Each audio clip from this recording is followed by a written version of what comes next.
우리는 지금 예수님의 설교를 듣고 있습니다. 예수님은 심령이 가난한 자가 복이 있다 말씀하셨어요. 또 그리고 애통하는 자가 복이 있다 말씀하셨습니다. 자, 심령이 가난한 자는 복이 있다. 자, 영적 가난이든 물질적 가난이든 가난을 경험하는 사람들에게 이 가난이라는 단어는 별로 기분이 좋지 않은 단어입니다. 그럼에도 불구하고 예수님은 가난한 자가 복이 있다 그렇게 말씀하고 계십니다. 또한 예수님은 애통하는 자가 복이 있다라고 말씀하셨죠. 슬픔과 근심과 고통 많은 세상에서 제발 우리가 웃을 날만 있었으면 좋을 텐데 그렇게 웃을 날만 있기를 간절히 바라는 사람들에게 애통하는 자가 복이 있다. 또 이 말도 참 우리에게는 또 부담감으로 다가오게 되는 것입니다. 그러나 여러분, 심령이 가난하고 또 애통하는 자에게 하나님의 부유하심과 하나님의 위로가 있음을 우리는 배웠습니다. 오늘 이것이 우리에게 큰 축복인 줄로 믿으시기 바랍니다. 애통하는 자에게, 심령이 가난한 자에게 하나님의 부유함이 있고 하나님의 위로하심이 있는 것입니다. 우리가 가난하지 않으면요, 하나님 우리의 인생의 부유함을 누리질 못합니다. 우리가 애통하지 않으면요, 오늘 우리는요, 하나님의 그 위로하심을요, 경험하지 못합니다. 하나님의 사랑은 따뜻할까요? 차가울까요? 하나님의 손길은 정이 많을까요? 정이 없을까요? 정이 많으신 손길이에요. 우리는 그 따뜻한 사랑, 그 정이 많은 사랑을 경험해야 되지 않겠습니까? 어떻게 경험할 수 있어요? 애통이 해야 됩니다. 그래서 우리는 하나님 앞에서 늘 우리의 죄악을 고백하고 우리를 용서해달라고 고백하는 거예요. 그렇게 고백할 때 우리는 하나님의 그 따뜻한 사랑과 하나님의 그 정이 많으신 손길을 우리는 경험할 수 있는 것입니다. 자, 오늘 예수님의 세 번째 설교를 우리는 또 주목해야 됩니다.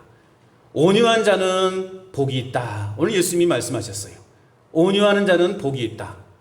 자, 이 말씀을 처음 들은 당시 이스라엘은요, 로마의 식민지 상태에 있었습니다.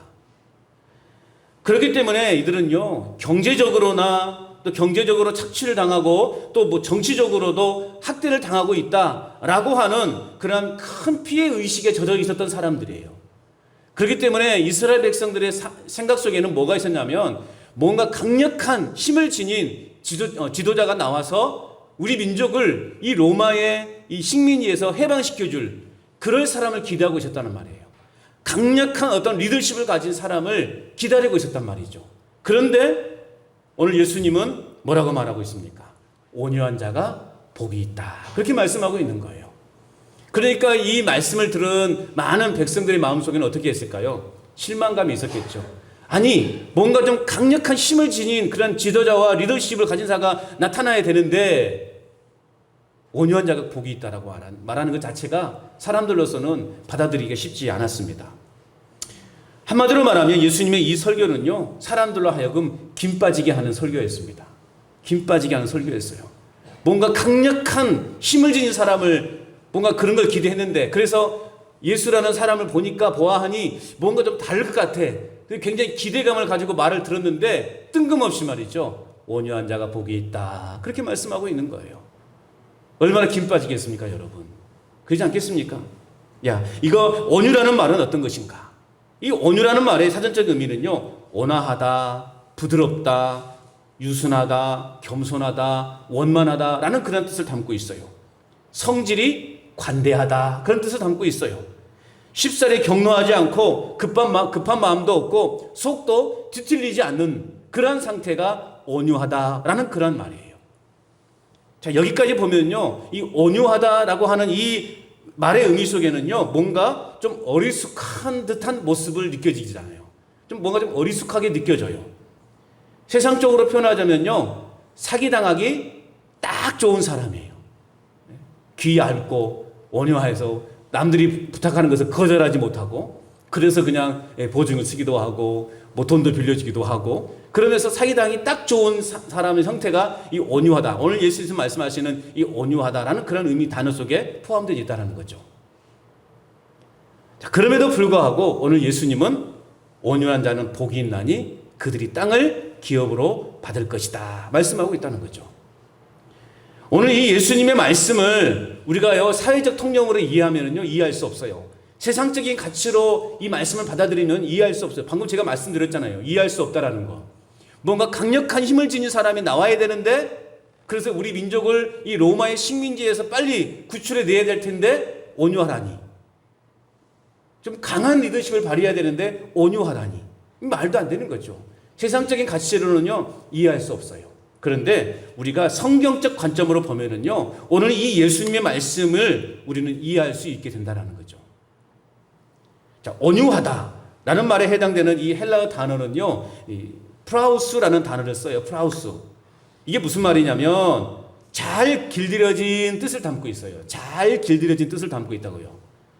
쉽게 말하면 사람들이 기르는 짐승이나 가축이 잘 길들여져서 주인의 말을 잘 알아듣는 그 상태를 우리는 이 프라우스, 즉 온유하다라고 그렇게 말하는 겁니다.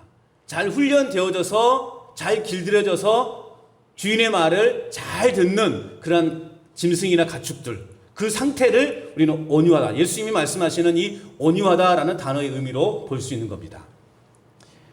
여러분, 어떤 집사님이요 강아지를 이 훈련시키는 방법이 기록되어져 있는 책을 아주 정독을 하고 있었습니다. 한참 이 책을 보는 중에 머릿속을 싹 스쳐 지나가는 하나의 어떤 내용이 있었는데, 그게 뭐냐면 성급하고 고약한 성격을 지닌 우리 남편도 한번 성격을 바꿔봤으면 좋겠다, 그 생각을 한 거예요. 책을 읽어보니까 상세하게 기록되어 있거든요. 아주 막 그 강아지들 또 막 이렇게 잘 말 안 듣잖아요. 그 강아지들을 딱 제압하고 온순하게 만드는 방법을 상세하게 그 책에 기록되어져 있어가지고 이 집사님이 이 책을 읽다가 생각해낸 거예요. 성질 더럽고 난폭한 저 인간도 한번 바꿔보리라, 한번 해봤으면 좋겠다 해서요 실험을 했대요. 그 잘하면 막 칭찬해주고, 잘하면 머리도 이렇게 쓰다듬어주고, 목도 같이 만져주고, 그렇게 하니까요 진짜 변화가 일어나더래요. 그래서 그게 성질 막 더럽고 막 난폭하고 막 급하고 그랬던 그 남편이요 성질이 온화해지고요 아주 이 부인의 말을 잘 듣더라는 거예요. 기적 아닙니까? 그런데요 이제 이 남편이 어떤 일로 이게 장롱을 보다가 한 책을 발견했는데, 그 책을 본 거예요. 우리 집 강아지를 잘 다스리는 그 책을 본 거예요.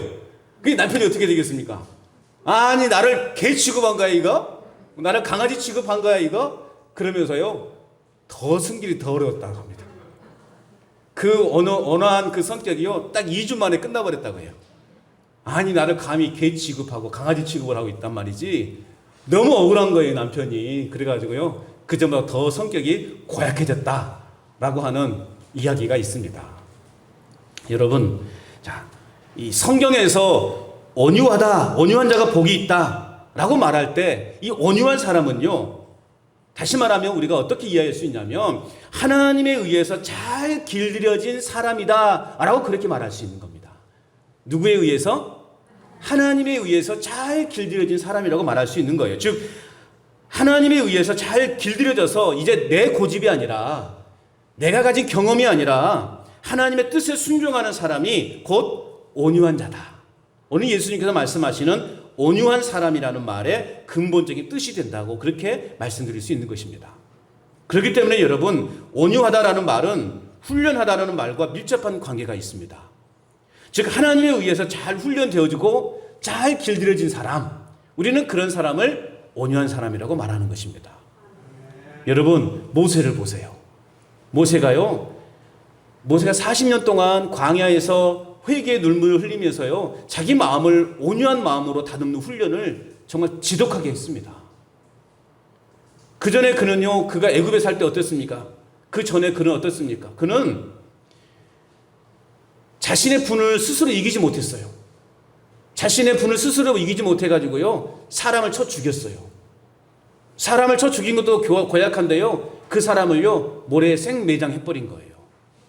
자, 그런 성격을 지녔던 모세였단 말이에요. 그랬던 그가 40년이라는 그 혹독한 훈련의 과정을 통해서요 이제 이스라엘의 지도자로, 이스라엘의 영도자로요 세움을 받을 수 있었다라고 하는 말씀이에요. 자, 다시 비유로 말씀드리자면 온유는 사나운 개를 잘 훈련시켜서 유순하게 되었을 때를 의미한다고 말씀을 드렸어요. 여러분, 개가 유순하게 되었다고 해서 그 개가 힘이 약해진 것입니까? 개가 아주 조그만 강아지처럼 그런 성격으로 바뀐 것입니까? 아니죠. 그건 아니에요. 무슨 말씀이냐면 오직 주인에게 복종하게 되었다는 그런 말로 우리가 이해할 수 있는 겁니다. 엊그제 이게 좀 동네를 이게 방문하다 보니까요, 와, 막 이만한 개 2마리가 나를 향해서 짖는데요. 무섭더라고요. 어마어마한 큰 개예요. 이 녀석이 나를 보고 막 짖어요. 어떻게 해야 될까요? 어떻게 하긴 도망가야지. 거기 있으면 어떻게 해요? 물려 죽는데. 그런데요, 주인이 나오니까요, 그 큰 개가 꼬리를 막 흔들면서 주인한테 올라타면서 머리를 막 혀를 핥고 막 난리 법석을 벌이더라고요. 그런데 나를 보면 또 짖어요. 이거 이상한 녀석이더라고. 여러분, 그 개가 성격이 고약하고 아주 성격이 나쁜 개라고 할지라도 주인 앞에서는 어떻게 되죠? 온화한 개로 바뀌긴 거예요. 그러니까 개가 온화하게 되었다고 해서 그 개가 약해진 것이 아니란 말이에요. 온화해졌다는 의미는 주인에게 복종한다는 거예요. 그렇게 험하게 막 짖던 개가 주인 앞에서는 아주 애교를 부리고 막 주인에 막 올라타고 막 그러는 거 아니겠습니까? 그런 의미로 볼 수 있는 거예요. 여러분, 하나님의 말씀에 순종하지 않던 저와 같은 인간들이 말이죠. 저와 같으니까 여러분을 빼고 나만 해당되는 걸 알고 있는데 여러분도 똑같은 사람들입니다. 자, 하나님의 말씀에 순종하지 않던 저와 여러분들이 어떻게 되었습니까? 말씀에 순종하게 될 때 우리의 마음이 어떻게 된 거예요? 우리의 마음의 성품이 온유함으로 바뀌게 되었다는 거죠. 아직도 내가 이 온유함이 내 마음속에 없다 그러면 여러분, 우리는 아직 말씀으로 우리가 훈련되지 않았다라고 그렇게 판단하시면 돼요.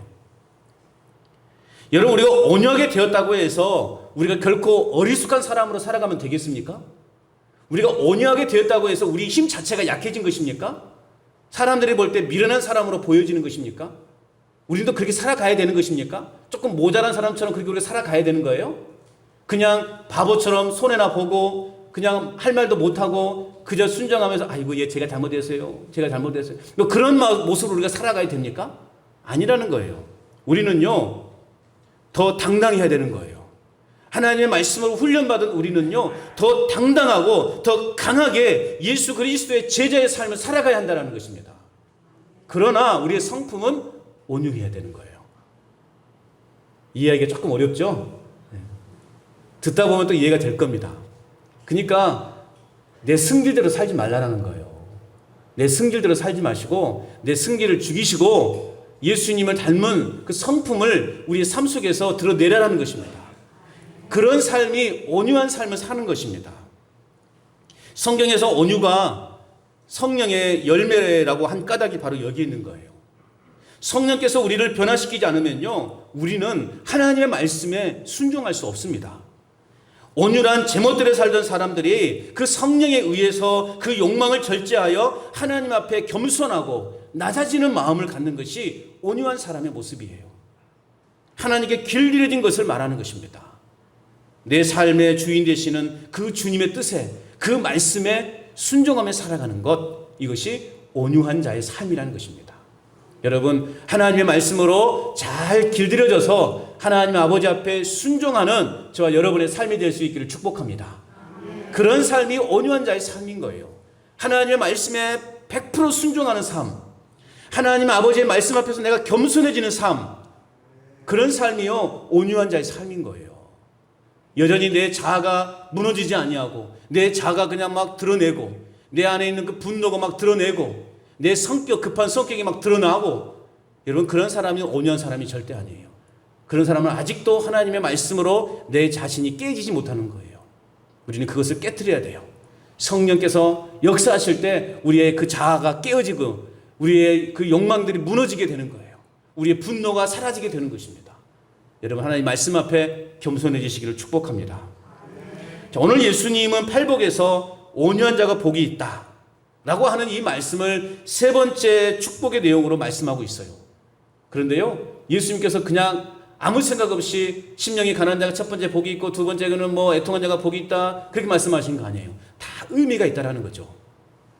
자, 첫째로 심령이 가난한 자가 복이 있다고 했죠. 두 번째로는 애통하는 자가 복이 있다라고 말씀하셨죠. 그리고 오늘 세 번째는 온유한 자가 복이 있다라고 말씀하셨어요. 이런 팔복의 순서에는 귀한 어떠한 하나님의 큰 메시지가 담겨져 있어요. 그것은요, 먼저 심령이 가난한 사람, 즉 하나님 앞에서 자신의 죄와 무능함 때문에 애통하는 사람, 이런 사람이 비로소 온유해질 수 있다는 것입니다. 심령이 가난하다고 느껴지는 것, 나는 하나님 앞에서 아무것도 아닙니다. 나는 하나님 앞에 죄인입니다. 나는 그러한 믿음으로, 그러한 마음으로 하나님 앞에서 애통해야 할 때, 애통해야 하는 사람, 그런 사람이 어떤 사람으로 변해야 된다고요? 온유한 사람으로 변화되어지는 것입니다. 여러분, 내가 주님이 내 인생에 필요 없어, 주님은, 하나님이라는 존재는 내 인생에 필요 없어 라고 말하는 사람이 여러분 온유해질 수 있어요? 온유해질 수 없는 거예요. 주님 앞에 나와서 주님 저는 죄인입니다, 주님 저를 용서해 주세요, 주님 저를 용서해 주세요 라고 그렇게 애통해하는 사람이 온유해지는 거예요. 그렇게 애통함이 없는 사람이 온유해질 수 있습니까? 없다라니까요. 그런 사람이 겸손해질 수 있는 거예요. 여러분, 혹시 내 안에 여전히 바로 애굽의 그 바라 왕처럼 완악한 마음이 내 안에 자리하고 있지는 않습니까? 우리는 그 완악한 마음을 성령으로 씻어내버려야 됩니다. 성령으로 부숴버려야 됩니다. 그래야만 우리는 온유한 사람이 될 수 있는 것입니다. 하나님 앞에서 내 자신의 죄와 무능함 때문에 애통해야 하시길 바랍니다. 주님의 십자가 앞에서 애통해야 할 때 오늘 저와 여러분들은 비로소 온유한 사람이 될 수 있다는 사실을 믿으시기 바랍니다. 성경에는요, 많은 인물들이 소개되고 있습니다. 그 중에 대표적으로 온유한 인물들이 있어요. 많은 인물들이 소개되지만 그 중에 대표적으로 온유한 사람들이 있습니다. 자, 그런 사람들이 어떤 사람이 있을까? 우리가 한번 이제 그 인물들을 한번 생각해 보고 싶습니다. 첫 번째 사람은요, 아브라함입니다. 아브라함. 아시죠?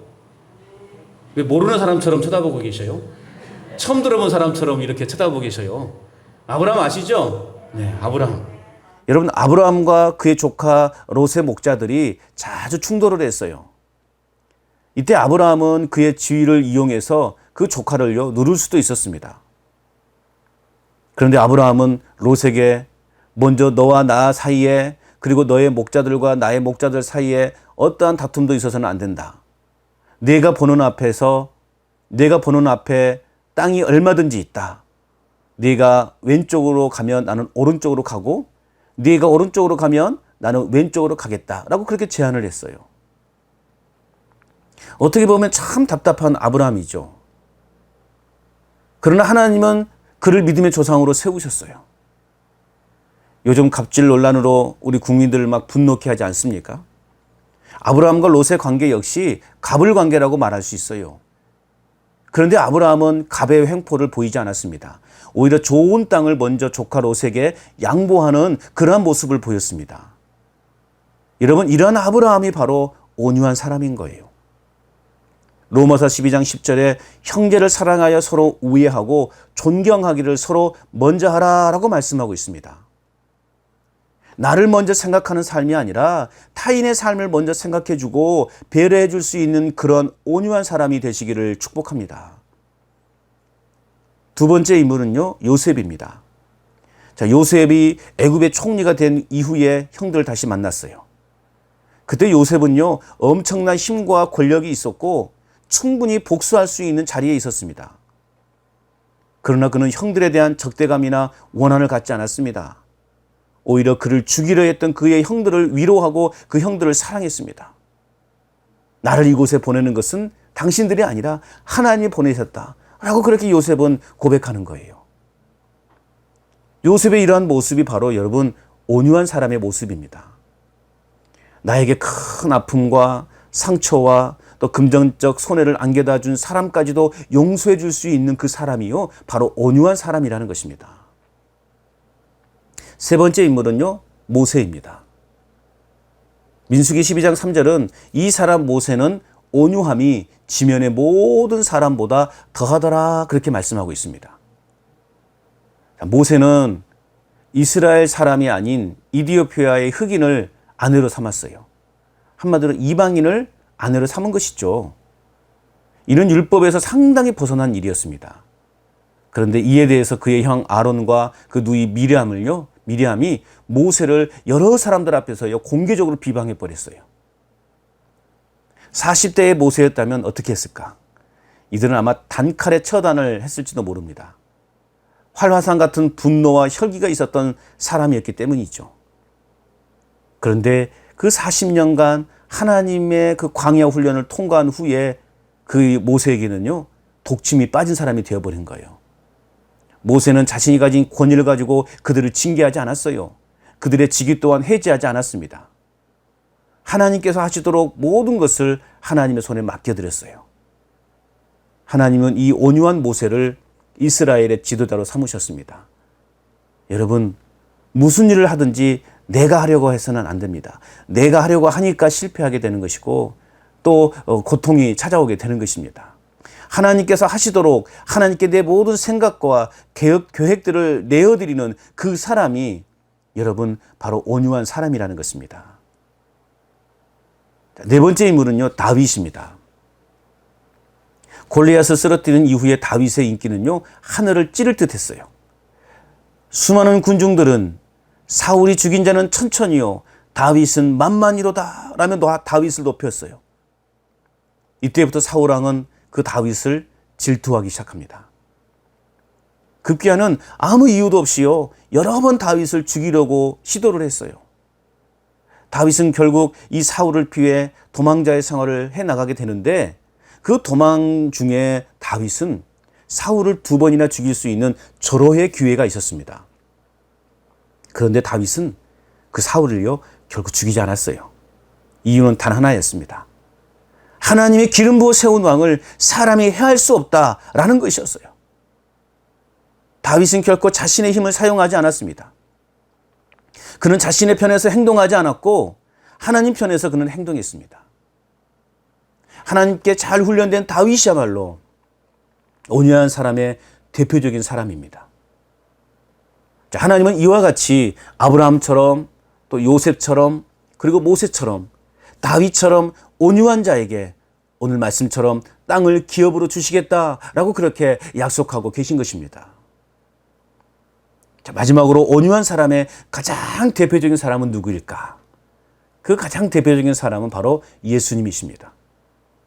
마태복음 11장 28절 29절 말씀에 보면 수고하고 무거운 짐진 자들아 다 내게로 오라 내가 너희를 쉬게 하리라 라고 말씀하시면서 나는 마음이 온유하고 겸손하니 나의 멍에를 메고 내게 배우라 말씀하셨습니다. 예수님은 자신의 여러 가지 성품들 중에서도요, 이 온유함을 가장 대표적인 성품으로 묘사하고 계신 것입니다. 여러분, 예수님은 참으로 부드럽고 관대한 분이셨습니다. 보세요, 여러분. 예수님은요, 아무도 다가가지 않는, 감히 사람들 앞에 나설 수도 없는 그런 문둥병자를요, 어루만져 주셨어요. 또 아들을 잃은 과부의 그 슬픔을 예수님은 달래주셨어요.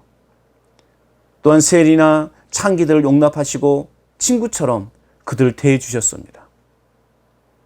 또한 예수님은요, 끝까지 참으셨어요. 예수님이 빌라도 법정에서 재판을 받은 그날 밤에 예수님은 수도 없이 매를 맞고 침뱉음을 당하고 옷을 벗기우는 등의 그 수치를 당하셨어요. 그러나 예수님은 마치 도살장으로 끌려가는 어린 양처럼 한마디 항변도 하지 않으셨어요. 오직 하나님께 모든 판단을 맡기시고 끝까지 모든 수모와 멸시를 참으시면서 복수를 하지 않으셨습니다. 하지만 이처럼 온유하셨던 예수님은 결코 패배하지 않으셨음을 우리는 잘 알고 있지 않습니까? 온유하셨던 예수님, 그래서 원수들의 멸시와 핍박을 묵묵히 참아내신 예수님께서 마침내 우주적인 승리자여 통치자가 되셨다라는 말씀입니다. 오늘 우리 또한 이와 같이 온유한 자가 될 수 있기를 바랍니다. 자, 그렇다면 어떻게 하면 온유한 자가 될 수 있습니까?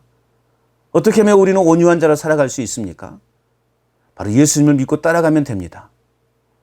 예수님께서 말씀하셨잖아요. 나는 온유하고 겸손하니 나의 멍에를 메고 내게 배우라. 온유함을 배우라고 말씀하고 계십니다. 그렇습니다. 여러분, 온유함은 배울 수 있는 거예요. 어떻게 해요? 온유한 사람은 예수님을 잘 따르는 사람입니다. 온유한 사람은 십자가를 지는 사람입니다. 온유한 사람은 끝까지 참는 사람입니다. 우리는 예수님을 믿고 따라감으로 완악한 우리가 온유한 자가 될 수 있음을 여러분 믿으시기 바랍니다. 자, 그렇다면 이처럼 온유한 자의 복은 무엇입니까? 다시 본문으로 보면 온유한 자는 복이 있나니 그들이 땅을 기업으로 받을 것이며. 자, 오늘 우리 한국 사람들이 가장 좋아하는 8가지 복 중에서 가장 좋아하는 복은 아마 이 온유한 자의 복일 것 같습니다. 왜 그랬습니까? 땅을 기업으로 받는다고 말씀하고 있기 때문이에요. 땅을 기업으로 받는데요. 여러분, 땅 싫어하는 사람이 있습니까? 그 땅을 가지려고 가족도 버리고 또 심지어는 가족을 죽이기까지 하는 일들이 비일비재하지 않습니까? 그런데 오늘 성경에서 말씀하고 있는 땅이라고 하면 무엇일까? 성경에서 말하는 땅은 여러분, 장차 나타날 새하늘과 새 땅을 말합니다. 시편 37편 11절 말씀에 그러나 온유한 자들은 땅을 차지하며 풍성한 화평으로 즐거워하리로다 말씀하고 있습니다.